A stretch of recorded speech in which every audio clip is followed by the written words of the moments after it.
All right. Hi, everyone. Welcome to Murder in Minecraft. We are going to play some Minecraft, do some boring stuff on Minecraft, but while learning about Joseph Michael Swango. Now, he was a serial killer that completed somewhere between 4 to 60 murders. They're not sure. 4 confirmed, but it could be more.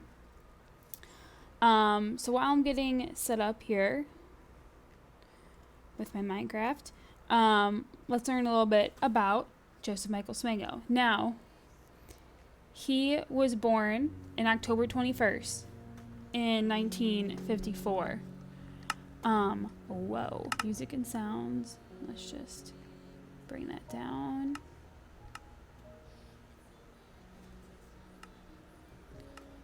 Okay.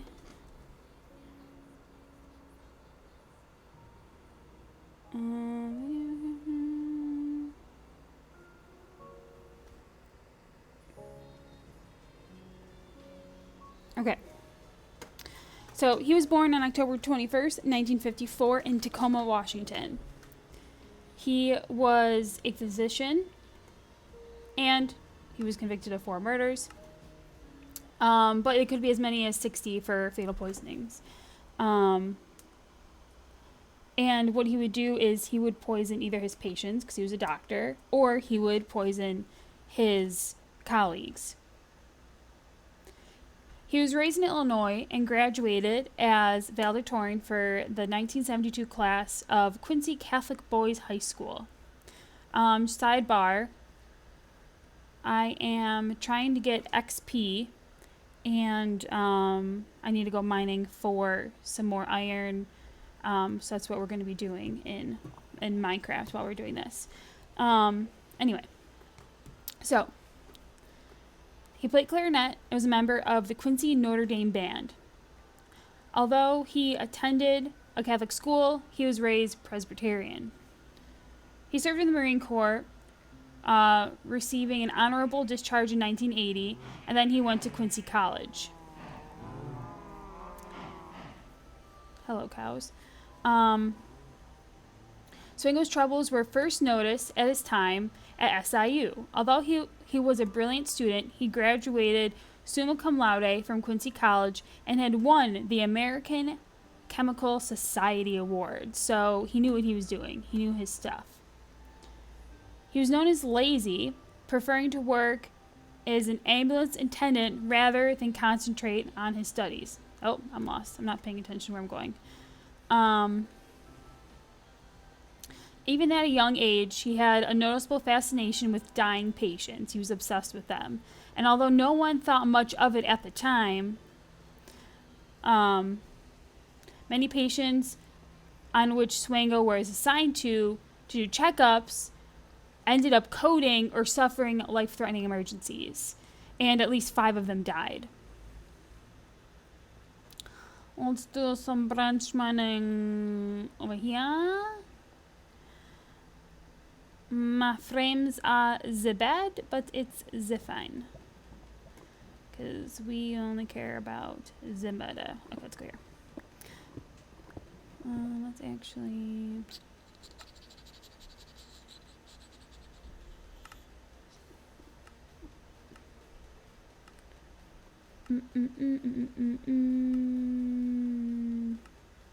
Okay.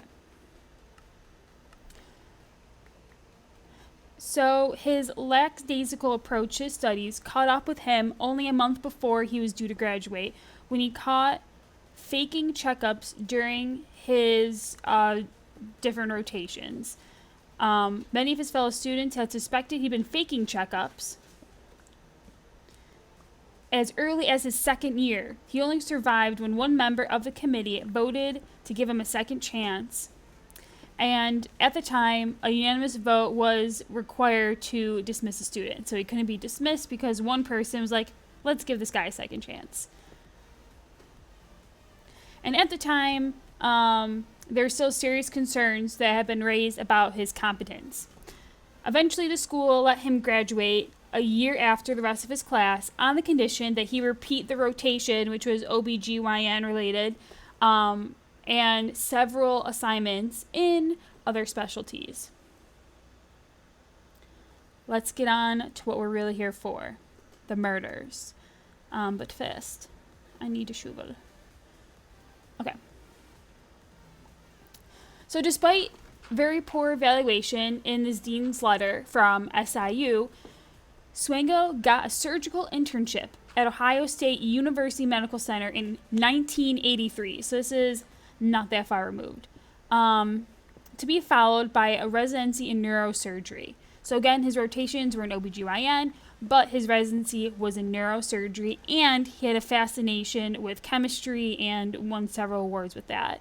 And was really obsessed with dying patients.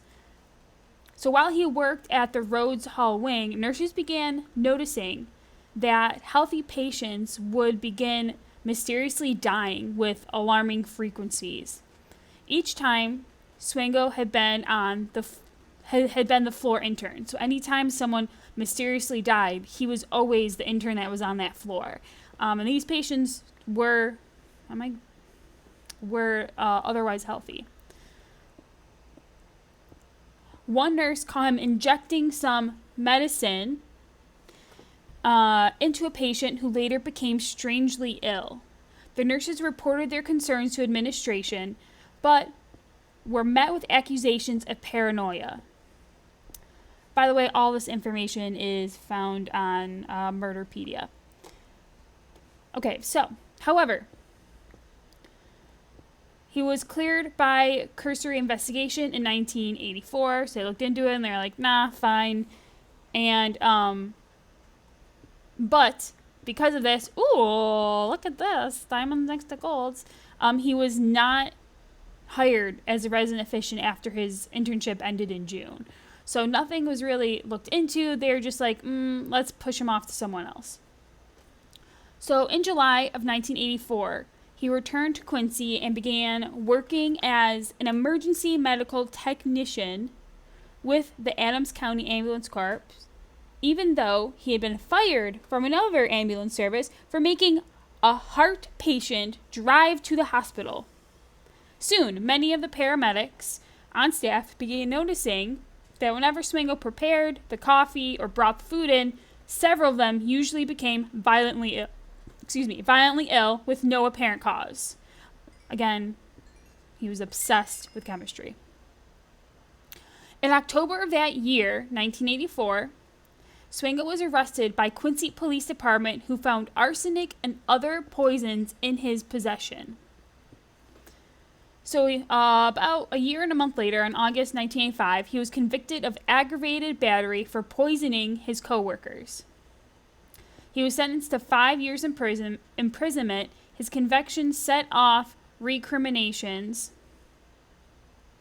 at Ohio State. A scathing review by law school Dean James Meeks concluded that the hospital should have called in police, and also revealed the glaring shortcomings of its initial investigation of Swango. Let me get some of this iron. So, Franklin County in Ohio, those prosecutors also considered bringing charges of murder and attempted murder against Swango, but decided against it because there's no physical evidence. This was all just coincidence at this point. So in 1989, so this is 4 years later, he was released from prison, found work as a counselor at the State Career Development Center in Virginia. He was forced out after being caught working on a scrapbook of disasters on work time.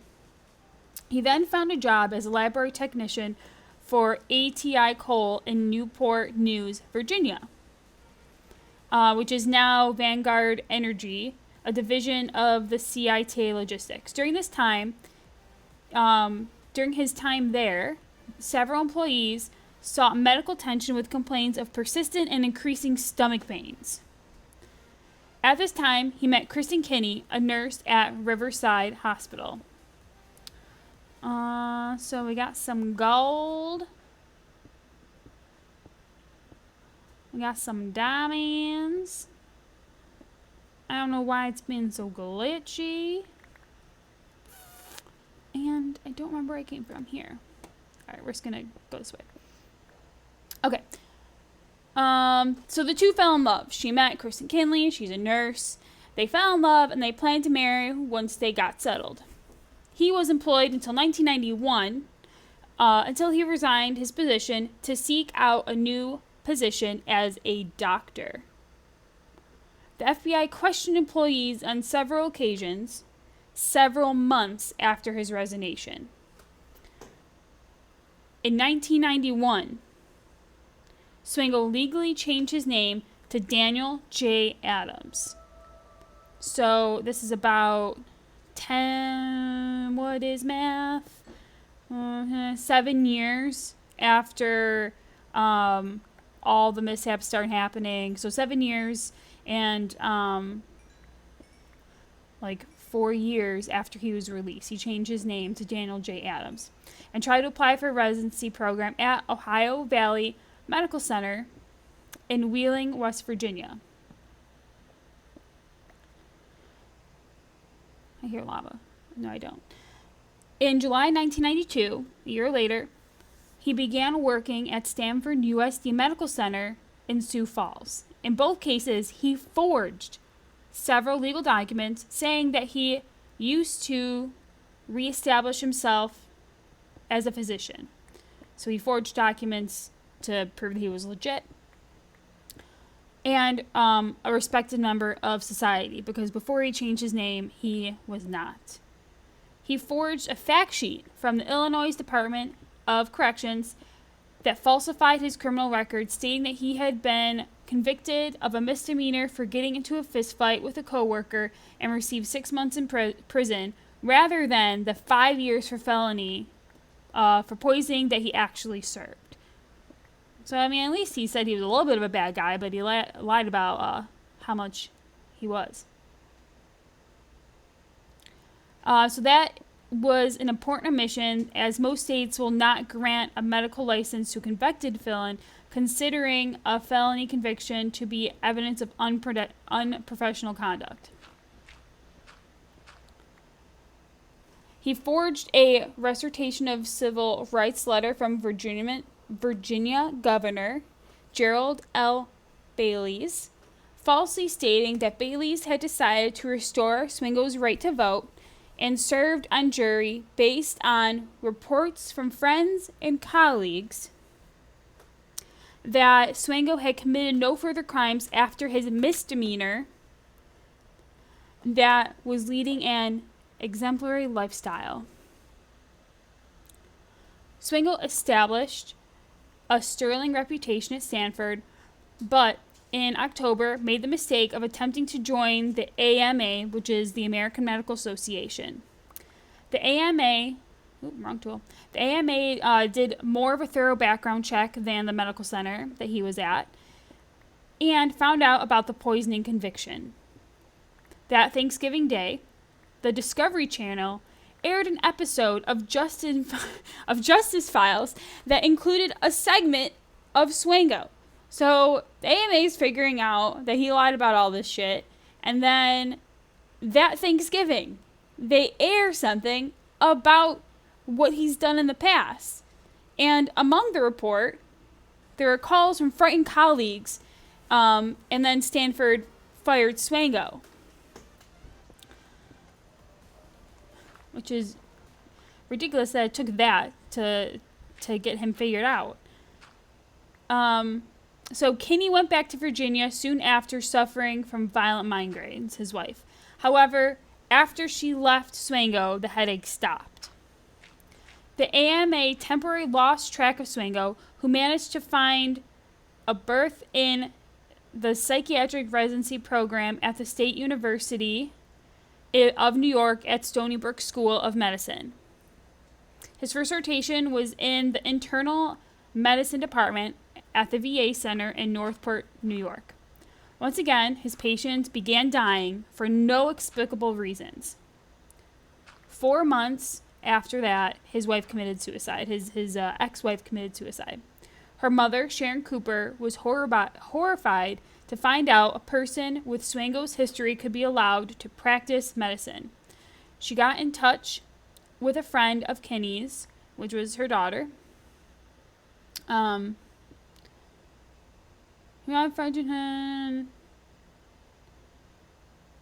Who was a nurse at Stanford, where he used to be. The nurse alerted Stanford's dean, Robert Talley, about Swango's whereabouts because they lost track of him. Talley telephoned the dean at Stony Brook, his name is Jordan Cohen, under intense questioning from the head of Stony Brook, their psych department. Alan Miller, Swango, admitted he lied about his poison conviction in Illinois and was immediately fired. The public outcry resulted in Cohen and Miller being forced to resign from Stanford, as well as before the year was out. Before he resigned, Cohen, learning from the past mistakes of other medical facilities, sent a warning about Swango to 125 medical schools and all 1,000 teaching hospitals across the nation, effectively blackballing Swango from getting a medical residency in the United States. So right before he resigned, he let everyone know about this guy, like what he looked like, what he did. That way he couldn't get a residency anywhere else and try to do what he did before. Since the latest Swango incident took place in the VA facility, federal authorities got involved. He dropped out of sight until mid-1994, so all this happened in about 2 years. When the FBI found out he was living in Atlanta and working as a chemist at a computer equipment company's wastewater facility. Soon after the FBI alerted the company, Swango was fired for lying on his job application. Again, he's known for just making up documents and forging stuff to get a job. And again, obsessed with chemistry. The FBI obtained a warrant charging Swango for using fraudulent credentials to gain entry to a VA hospital. By that time, Swango, had fled the country. And that was in November 1994, where he went to Zimbabwe and got a job at a hospital on, again, forged documents. There again, his patients began dying mysteriously. It took him a year for the poisonings to be traced to him. And then he was arrested in Zimbabwe. But for a year, there is no link between the patients getting ill and dying and Swango. He was charged with poisonings and retained a permanent lawyer, David Coulthart, but he escaped from Zimbabwe before his trial date and hid in Zambia. A year and a half later, in March 1997, he applied for a job at the Royal Hospital in Saudi Arabia using, again, a false resume. While all this was happening, VA criminal investigator Tom Valerie consulted with Charlene Thompson, MD, who was a forensic psychiatrist, to help with the case. Because of her considerable clinical expertise, she was able to review documents and evidence and give a psychological profile of Dr. Swango, along with her assessment that he had committed such horrendous crimes. Valerie was called by the FBI to discuss holding Swango. She then called the DEA basic agent Richard Thompson, who was stationed in Manhattan in that DEA office, to discuss the case. Thompson's conversation focused on Swango lying to his government application to work at the VA, where he prescribed narcotic medicines. Yikes. This and other evidence was enough for Immigration and Naturalization Services agents to arrest Swango in June of 1997. While he was stopping over at the Chicago O'Hare International Airport on his way to Saudi Arabia, that's when he was Saudi Arabia. That's when he was arrested. Faced with hard evidence of his fraudulent activities and the possibility of extended inquiry into his time in Zimbabwe, he pleaded guilty to defrauding the government in March 1998. Now, he's lying. What they're catching him for is just lying about stuff. They're not yet charging him for everything. Ooh, I missed this. For everything that he's done, right? Because there's no hard evidence that he poisoned someone. He has a couple track records that he was linked to it. So right now, most of the evidence is for him just lying about everything. So if he didn't lie about getting a job at the VA, if he didn't forge all these documents, he probably would not have been caught. So he pleaded guilty in March 1998, and in July 1998, he was sentenced to 3.5 years in prison. The sentencing judge ordered that Swango not be allowed to prepare or deliver food or have any involvement in preparing and distributing drugs. Seems like a common sense move. The government used this time to amass a massive dossier of Swango's crimes. What's a dossier? DOSSIER? Dossier. What is that? Like a document. Oh, why not say document? Okay, so they got a massive. I didn't look that up. A massive document of Swango's crimes. As part of that investigation, prosecutors exhumed the bodies of 3 of his patients and found poisonous chemicals in them. So this is the first time that they have facts that he was poisoning them. Right now, before this, again, it was just all he was lying about shit.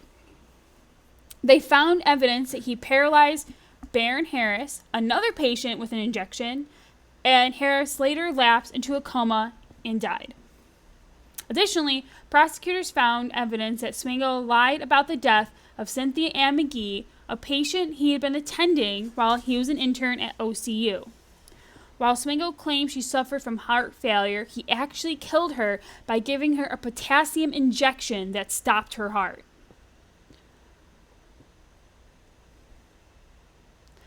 In July 11th, 2000, less than a week before he was due to be released from prison on the fraud charges, federal prosecutors on Long Island filed a criminal complaint charging Swango with 3 counts of murder, 1 count of assault, and 1 count of each false statement, mail fraud, and conspiracy to commit wire fraud.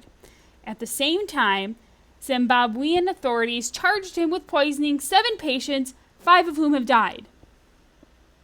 He's just getting hit all at once. A week before he was supposed to get out. That's when all these extra charges came out. Swango was formally indicted on July 17th of 2000 and pleaded not guilty. However, on September 6th, he pleaded guilty to murder and fraud charges before Judge Jacob Mishler. Hold on one second.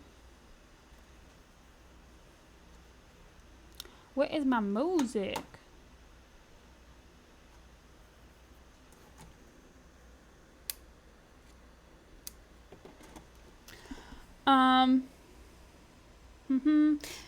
Had he not done so, he faced the possibility of death penalty and extradition to Zimbabwe.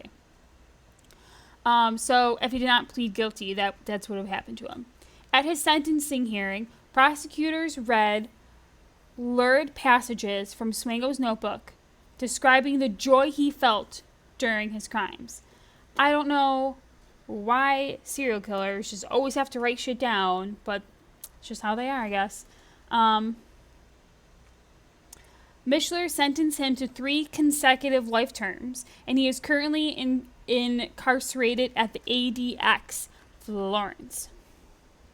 In his book, Blind Eye, James B. Stewart, who is a Quincy native, estimated that counting the suspicious deaths at SIU, circumstantial evidence links to Swango to 35 suspicious deaths. The FBI believes that he may be responsible for as many as 60 deaths, which would make him the most prolific serial killer in American history. And now, again, they don't have concrete evidence that he did that, but those are as many people who die from suspicious times, whether he was the intern on the floor or there was just someone who was in his care. Here we go. Okay, my mouse wasn't working, but now it is. The case was featured on the American crime show Unsolved Mysteries. Come on. So Swango did not often vary his methods of murder. With non-patients, such as his co-workers at the paramedic service, he used poisons, usually arsenics, slipping them into foods and beverages. With patients, sometimes he used poisons as well, but usually he administered an overdose of whichever drug the patient had been prescribed or wrote false prescriptions for dangerous drugs for the patients who did not need them. So all that information can be found on Wikipedia. So a guilty plea gets Swango life sentence. This is by Annika D. Oafbike of the Lantern, and this was published on October 19th of 2000. So here are additional resources. So this is what the article says. A murder that has gone unpublished for 16 years was settled in less than 30 minutes yesterday in the Franklin County Courthouse. As expected, Michael J. Swango pleaded guilty to one count of aggravated murder for the 1984 death of Cynthia Ann McGee at the Ohio State University Medical Center. Swango was sentenced to life in prison with a chance of parole after 20 years. However, he was already serving 3 years consecutive life sentences in a New York federal jail with no chance of parole. So those were different convictions that he was given. The plea was delivered in front of a packed courtroom, including media, friends, and even class of high school students in the building for a yearly field trip. Despite the floor of media coverage preceding Swango's appearance in court, the hearing went smoothly, quickly, and unremarkably. Do I have a crafting bench? Yes, I do.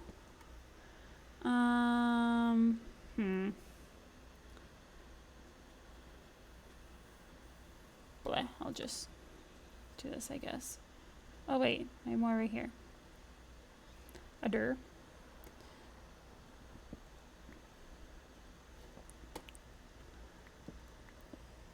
Prosecuting attorneys Ron O'Brien and Ed Morgan gave a brief synopsis of the events leading up to yesterday's hearing. So again, this was an article published in 2000. And this went basically unreported for the whole 16 years that this was happening. On January 14th, he began his 1-month rotation in neurosurgery wing of OSU Medical Center, where 5 very questionable deaths occurred. Swango showed no emotion as his attorneys detailed his actions on the day he took the life of 19-year-old McGee. On the night of January 4th, 1984, McGee was suffering from a fever of 102 to 104 degrees. Swango called to take blood culture from McGee, which he claimed to have performed at approximately 11:30 p.m. At midnight, a code blue sounded, and doctors rushed to McGee's room to find her unresponsive.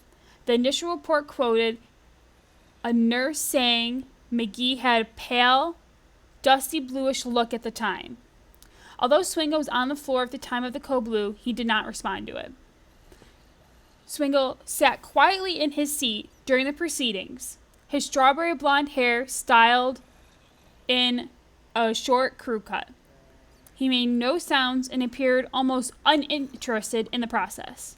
When asked to make a plea, Swango looked the judge in the eye and admitted his guilt in a strong, clear voice. Before passing sentence, Sadler took a few moments to address Swango directly, telling him that patients entrusted him with their safety when they entered the hospital. Then this is the quote from Sadler, "You have betrayed that trust and betrayed the medical profession." McGee's parents are now living in Florida, and he did not make the trip to Columbus for the hearing. They didn't make it. However, their attorney, Brian Miller, read a brief statement from them. So this is a statement from the parents. Hold on one second.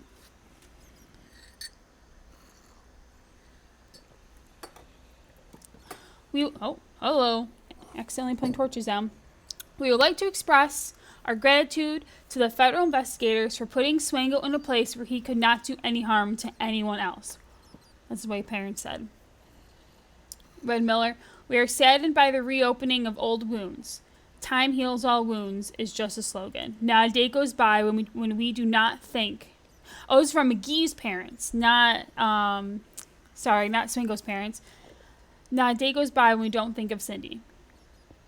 So that was a message from the victim's parents. Now, here's another article that was published on September 6, 2000. So this is a month before the other one. Man to admit murdering 3 LI patients. And this was by Charlie Lee Duff from the New York Times. And this is the article. Hold on one second. That was just me being extra. A former physician who the authorities said poisoned patients from Ohio to Zimbabwe, but continued to find medical jobs, will plead guilty in federal court Wednesday to the charges that he killed 3 patients at a Long Island hospital in 1993, prosecutors say today. So this was published 7 years after those happenings in 1993 happened. A former doctor, Michael Swango, will admit that he murdered the 3 men with poison while working at Northport VA Medical Center on Long Island, according to Gary R. Brown, the assistant United States attorney who is prosecuting the case. Beyond that, Mr. Brown will offer no particulars about the plea agreement, but an official familiar with negotiations between prosecutors and lawyers for Swango, who's 45, said by accepting the deal that he would avoid the death penalty in New York and extradition to Zimbabwe.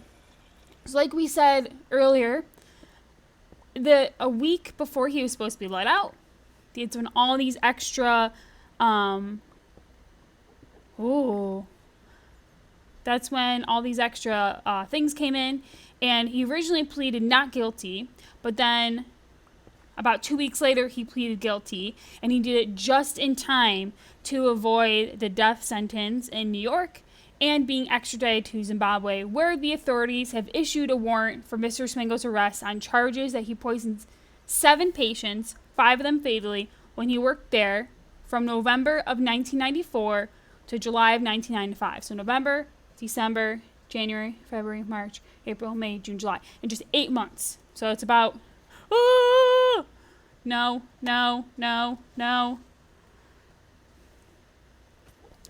So that's like a patient a month. And 5 of the 7 died. The officials said that the former doctor would also plead guilty Wednesday before Judge Jacob Mishler of United States District Court to mail and wire fraud charges. So again, he lied about everything. All right. Before we do any more reading, we gotta... No. I thought this would be safe. Where are you all coming from? Come on.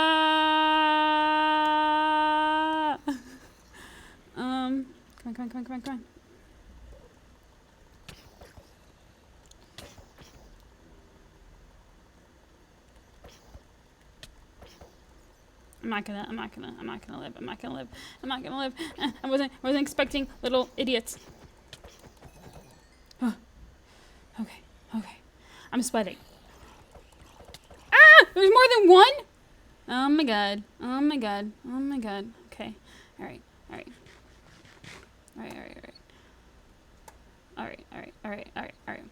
Let's just boop. Yeah, try get me now. Okay. I just want to eat.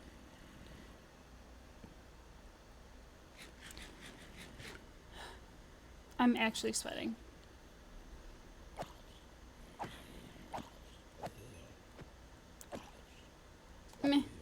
I've only been playing Minecraft for a couple months, so I'm not as good with everything. And most importantly, my phone is covering up, where I'm reading this, is covering up some of the screen.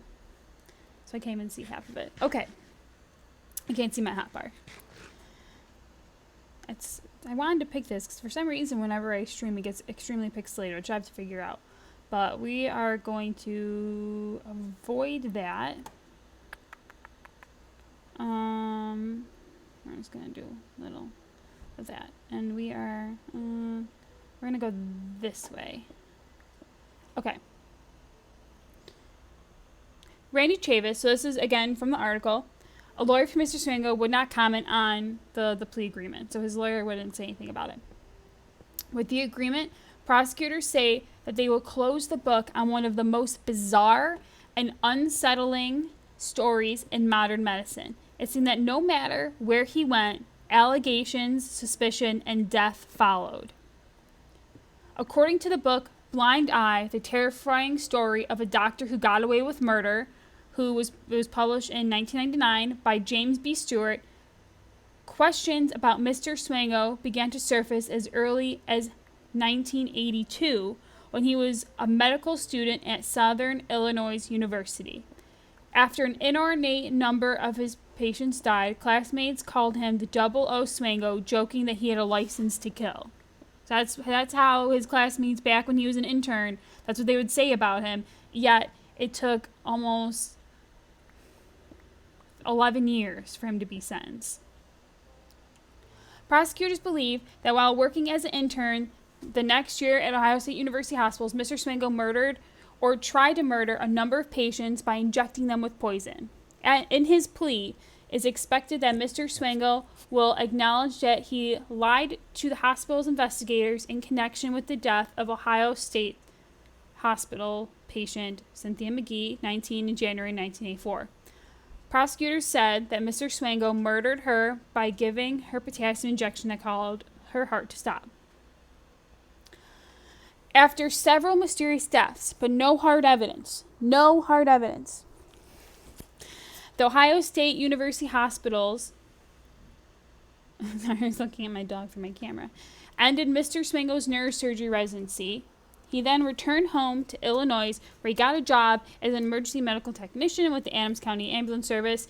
While working there, he got into a dispute with a coworker and laced their donuts with coffee and an ant killer. So earlier, we talked about how his coworkers were complaining about getting sick. Well, that's because he laced their donuts in coffee with ant killer. So that's great. 5 people became ill, but no one died. Mr. Swango served 2 years of a 5-year sentence. Hold on. Let's get a little bit of a puppy cam. Okay. I don't know how it's going to work for this. Okay. When released from prison, Mr. Swango applied to residency programs in West Virginia and Iowa, but administrators noticed his falsified records and his applications were rejected. He tried a third time in 1993 at the Veterans Hospital. Okay? Okay. He's just gonna uncomfortably lay there. In Northport, New York, and was accepted. A day after he was hired, his very first patient, Dominic Buffalino, fell into a coma and died. So his very first patient at his new job, after he was just rejected 3 times, died in a coma.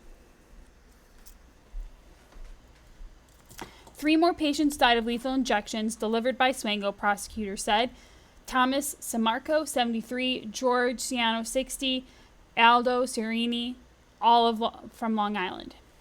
Mr. Swango pled guilty to the murders on Wednesday, and this was in September 6th of 2000. So that's when he pled guilty.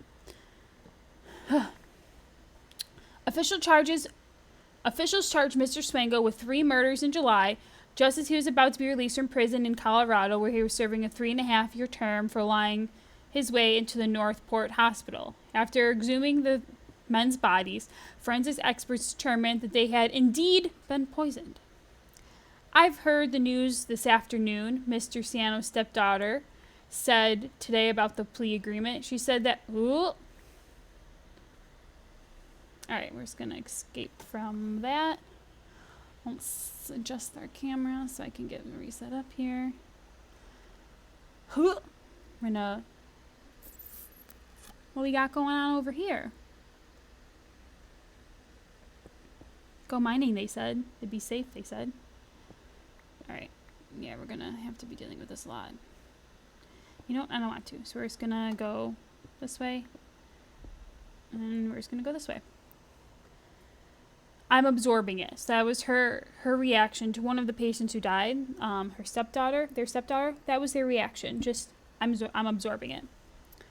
Relatives of Mr. Buffalino, who was the first victim at the VA center, said that they were happy about a serial killer who would be removed from society, but would remain dissatisfied until the cause of his death was properly identified. I'm glad he can't kill anymore, but I would like to see some answers in terms of my brother, said Andrew Buffalino, 70, of Huntington. That was about his brother. Again, it quotes, "My interest now is one thing. I want to see an autopsy report." So they are saying that he was poisoned, but they want to know how. How did he do this?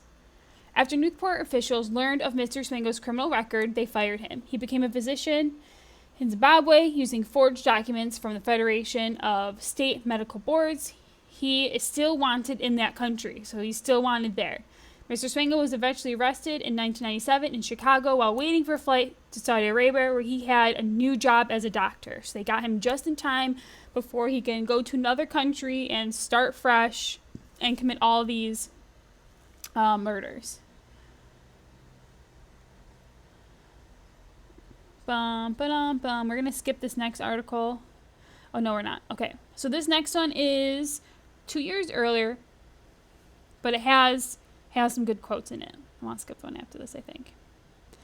So, this was published in February 6th, in 1998, and the title of this article is "The Angel of Mercy Who Turned Out to Be an Angel of Death." Whoa. What? Sorry. When American doctor Michael Swango successfully sued his bosses at a rural Zimbabwe hospital for wrongful dismissal, he was aided by one of the country's most eminent human rights lawyers and hosts of Christians who believed he was a victim of malicious rumors and professional jealousy. So when everything first came out, he won a lawsuit. Why is there water everywhere? We're just gonna go on this way. Okay. Swango's white champions were equally oblivious to the fact that he had served half of a 5-year sentence for poisoning medical colleagues and had left a trail of mysterious deaths among patients in hospitals across several U.S. states. So this was in Zimbabwe, so they didn't know. They little suspected that he dejected bespectacled 42-year-old, he claimed to be 27, but he was 42, who is a regular at the Presbyterian Church Bible class, could be one of the most prolific serial killers in the United States history and is on the FBI's internet file of wanted fugitives. So these Christians that are backing him had no idea. These Christians in Zimbabwe had no idea of what they were facing. Nor were they aware that the nurses at the Manani Hospital, some 300 kilometers south of where he was, had accused him of killing 9, the official figure is 5, but he was accused of 9, black patients and attempting to murder 2 others by injecting them with unknown drugs. They are in the dark because the Lutheran Missionary Hospital followed the pattern of its counterparts in the U.S., where Swango came under suspicion after the sudden death of patients in his care and tried to keep the matter hush-hush. So no one knew about it because everyone was just trying to keep it hush-hush. And this is a quote from one of his lawyers. "He conned a lot of us, ably assisted by the authorities who refused to prosecute him," complained lawyer David Coulthard, who was particularly puzzled that Swango took the public recourse of the court when he was already wanted in the U.S. He struck such a pathetic victim pose when he came into my office. This is again his lawyer. He portrayed himself as someone who had come to Africa to help rural black people and was being treated in an abominable fashion. So this is the lawyer that helped him win his case, basically for defamation. Oh, hold on.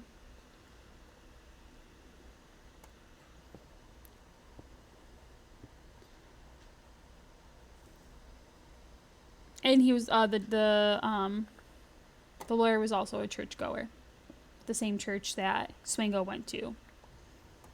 We thought he was an angel of mercy to come to save the people when he first arrived, because we were so short of doctors, said a sister Hove. We're not going to get up 2 more. 10. Oh. Hello? 1. 2. Is this where I need to be? Yes. Okay. But it was not long before we saw that he was not a very nice man. He turned out to be an angel of death.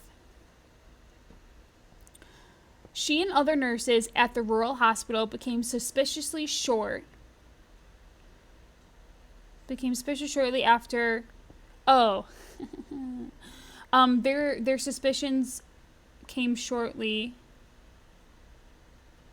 Did I just go in a big circle? Whatever, I'll just go this way. After he arrived. So at first they were like, oh, he's an angel and he's going to help everyone. And it wasn't long before, like, no, he is angel of death. He was of average height with thinning blonde hair, a squint and loud honking voice. The American had been giving glowing testimonials by the acting head of obstetrics and gynecology at the Godfrey Huggins School of Medicine, University of Harare. But patients had tendency to become violently ill and die after he saw them. And this is a quote. People with simple illnesses or who were on the road to recovery kept dying on his ward, said another nurse who had begged not to be named for fear of repercussions from her tight-lipped bosses. Remember, everyone's trying to keep this hush-hush. He liked to do wards rounds on his own and often prescribed multi-drug to individual patients, which is not the way a real doctor behaves. Swango, who kept his own private supply of drugs at home in a fridge, was suspected of carrying 2 syringes on his rounds, one hidden in his pocket and another in his hand. One in his pocket, one in his hand, 2 syringes. It is alleged that he used his hidden medication on Kanias Muzazwia one night. Muzazwia, who's 56, this is again in Zimbabwe, had suffered from sores on his left toes, which resulted in amputation of his left foot up to his heel. The wound had virtually healed, and he was awaiting news of a promised prosthesis from a Swedish charity. One night, I was asleep and I felt someone pulling down my pajama bottom, he said from his mud hut deep in the heart of a province in Zimbabwe. I woke up to see Dr. Mike, and again, his name is Joseph, but he went by Dr. Mike, standing over my bed with an injection which he had put into my buttocks. This is a quote. Then he put it in his jack pocket, waved goodbye, and walked away. I was trying to get back to sleep, but felt my whole body go numb. Unable to move, Muzazwia tried to shout for help.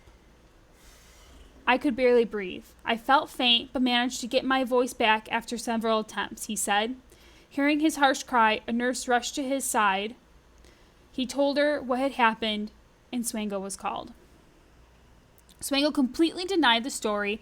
He complained that the same thing that happened at the hospital in Bulawayo, where he had spent 3 months before going to Menini. He did not understand why people kept making such allegations about him.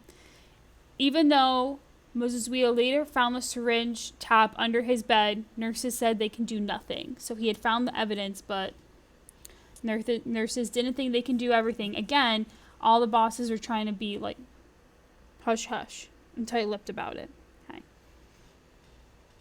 Muzuzwia, who was a peasant farmer, lived through the ordeal, but his limb quickly became septic, and he had to have the leg amputated up to his knee. So originally it was just supposed to be up to his ankle, and then because of what happened, now up to his knee had to be removed. Now living on his small plot in a remote rural area, he is a shadow of the man he once was. Quoting, I can't do the farming because of my crutches.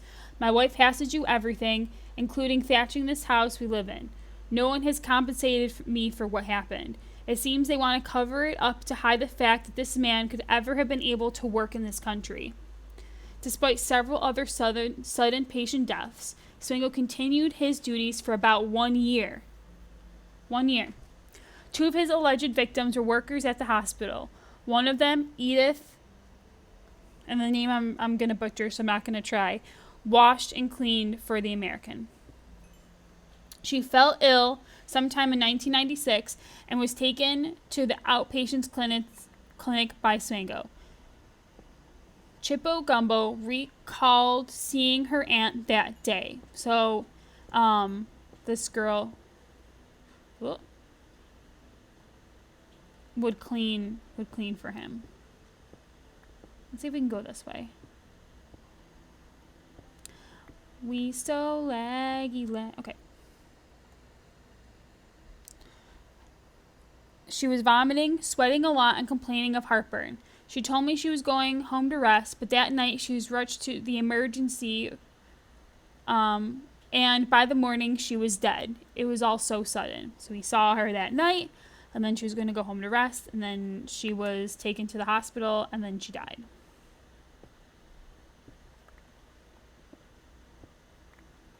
Let me skip back up. Getting a lot of, I need to go up one more. A lot of iron. Alright, we are near lava though.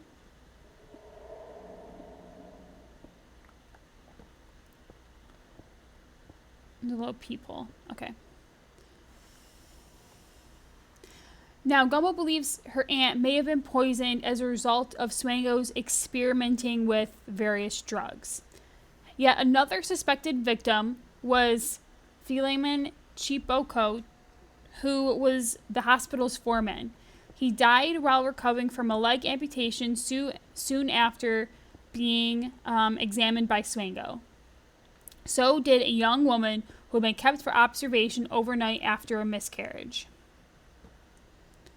While the specter of so many unexplained deaths hanging over their hospital, the nurses became increasingly vigilant of Swango, whom they also disliked because of his poor personal hygiene and the fact that he wore the same blue corduroy trousers all the time. Quote, we thought he was very clever, and we never caught him doing anything. We thought he was responsible for the deaths, but he was very clever, and we never caught him doing anything, one nurse said. Then one night, a woman in a maternity ward started screaming soon after Swango was seen hovering over her in bed. She claimed that he had injected something in her drip. He initially insisted that she was hallucinating, then contradicted this by claiming that he was only flushing it out with water. The woman broke into a sweat and suffered severe vomiting, but lived to deliver a healthy baby. This incident forced the hospital's hand after months of ignoring the allegations. One newspaper reported, this was like a year, right? One newspaper report quoted an unnamed hospital representative admitting that they had tried to keep the matter of a closely guarded secret to avoid unnecessary panic. The police began investigation and discovered 55 types of drugs brought into the country illegally in Swango's living corridor. During questioning, he appeared affronted. And this is quoting Swango. I thought I had come to a jungle, and out of goodness of my heart, had brought my own drugs. So he's saying, I brought this stuff for you. I was being kind, and you're not. After his dismissal of an aggrieved Swango, moved to Bulawayo and hired Colt Hart. So that's all, when he was in Zimbabwe, that's everything that happened in his first location. Then he moved and hired his lawyer to help with defamation. He found lodgings with Lynette O'Hare in a quiet middle-class suburb on the outskirts of town after being introduced to her by a member of her daughter's church group. So remember, they want to keep everything hush-hush, and this is where the church group comes in. O'Hare, a credited controller for National Foods, believed her lodger innocent of allegations that he had started to leak out in the press. Though Swango was not publicly identified until he was absconded. And this is a quote. "My daughter Paulette was going to live in London and had prayed for God to send a nice person to come here and live with me," said the still frightened widow. "Instead, I got this demon who brought nothing but misery to my life." Sorry, I'm just going to check my mouse again. I'm having some mouse issues. Here we go. Soon after moving into O'Hare's modest 3-bedroom house in April 1996. Oh, hello.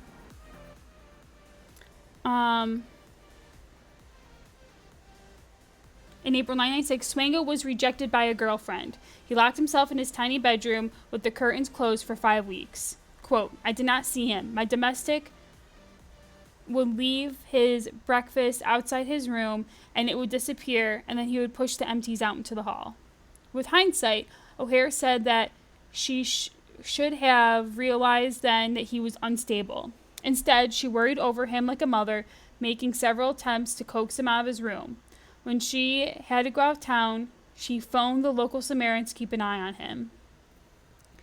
Quote, "He seemed like such a lost soul. My heart was wrung," she recalls. Eventually, Swango emerged from hiding, coaxed by the loan of O'Hare's car. He found a new girlfriend, a young divorcee with 2 children, and would disappear with the car until the early hours.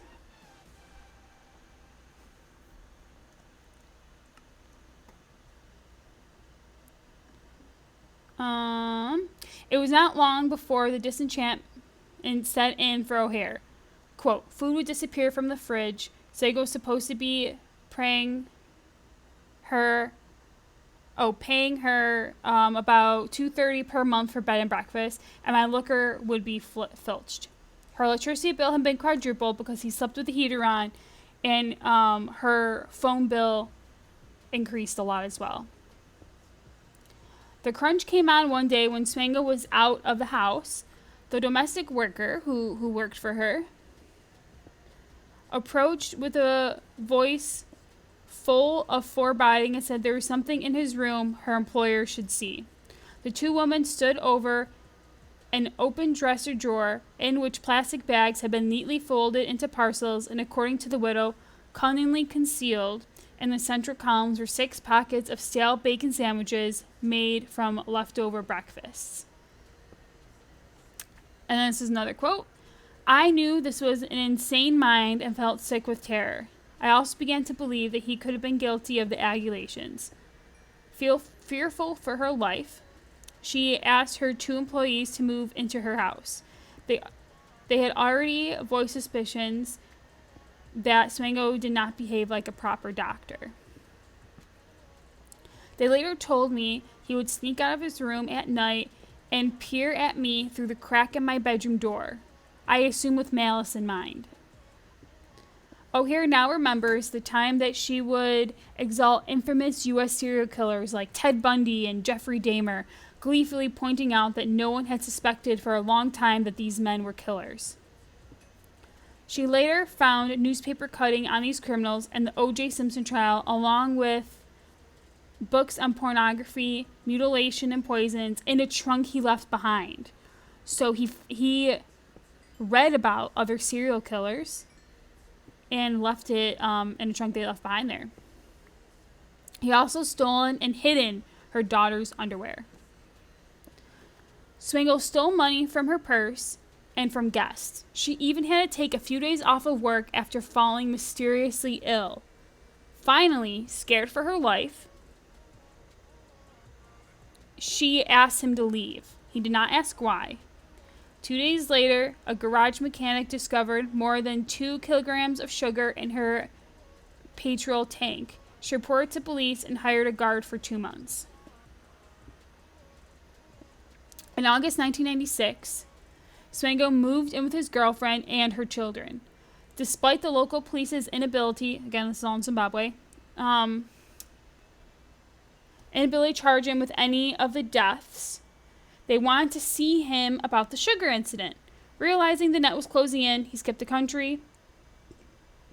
Oh. I thought, was this in U.S.? Anyway, realizing that the net was closing in, he skipped the country. The FBI believes he went on to work in Zimbabwe and Namibia. Although he is wanted in the U.S. Only for making false statements on a job application to government hospital, Swango is suspected for having been responsible for dozens of deaths of hospital patients. The son of a military officer and housewife, he was born at Fort Lewis, Washington, in 1954. The family moved to Quincy, Illinois, in 1967. Muriel Swango, who became estranged from her alcoholic husband, said her son was well-adjusted as a child and achieved 97% in his college aptitude test.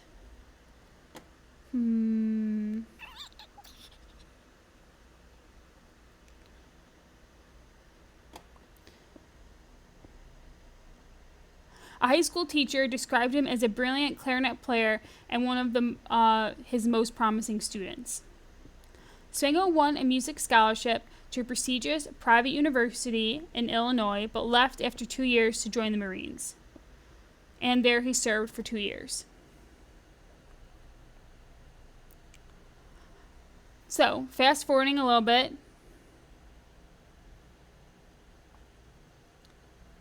Let's go to when he was arrested. He was arrested on October 26, 1984. So the first time. The judge concluded that he had not intended to kill his colleagues, only to experiment with the drugs. So Swango, hold on, this article is getting redundant. Let me go to the next one.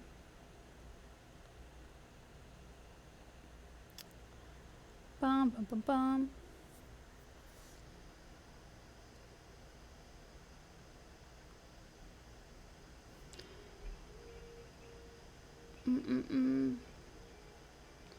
They would call him Double O Swango, the Doctor of Death.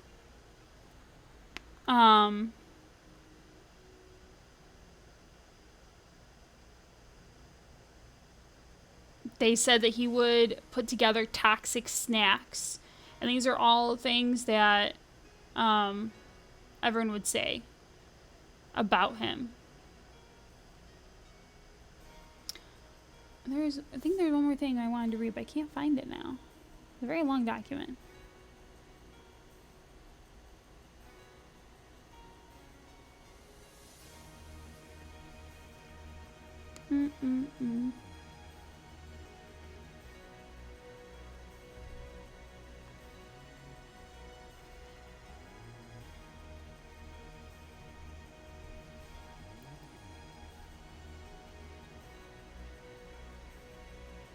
Okay, so again, Swango did not often vary his methods of murder.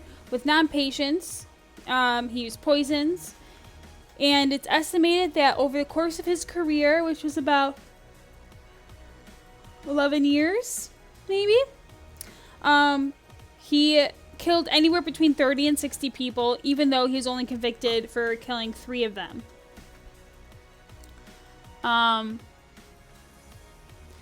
While he was training, his colleagues gave him the nickname Double O Swango, play on the James Bond 007, because seemingly any patient that came in contact with him would soon die.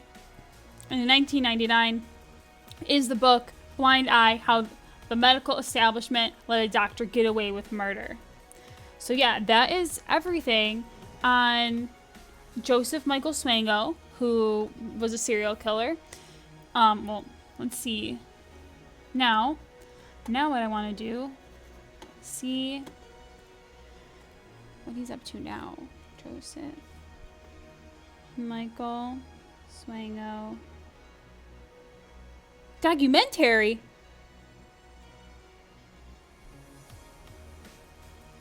So on August 14th, it's on YouTube, Dr. Joseph Swango's Disturbing House of Horrors.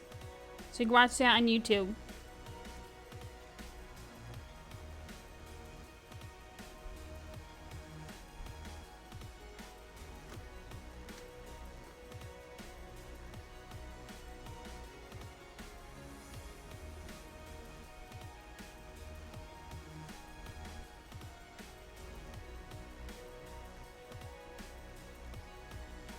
And he is still alive today.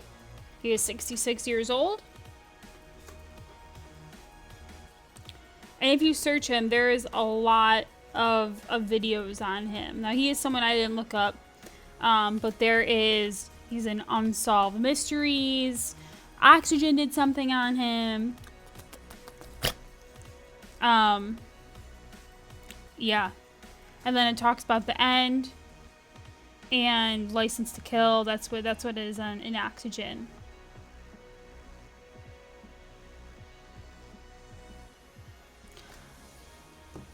So yeah, let's do one last thing in the Minecraft. Alright. So it's pretty effed up. He got away with everything because everyone was just trying to keep everything hush hush. And again, the way he did things was in a discreet manner. So everything was just allegations. No one could hard prove that he did everything that he did. And I think there must have been like a sense of embarrassment that these organizations would let someone like this in their institute and help take care of patients, and then the organization themselves would lose some credibility on the type of people that they're hiring. So a lot of pride got in the way, and that's why he was able to get away with so much. So that is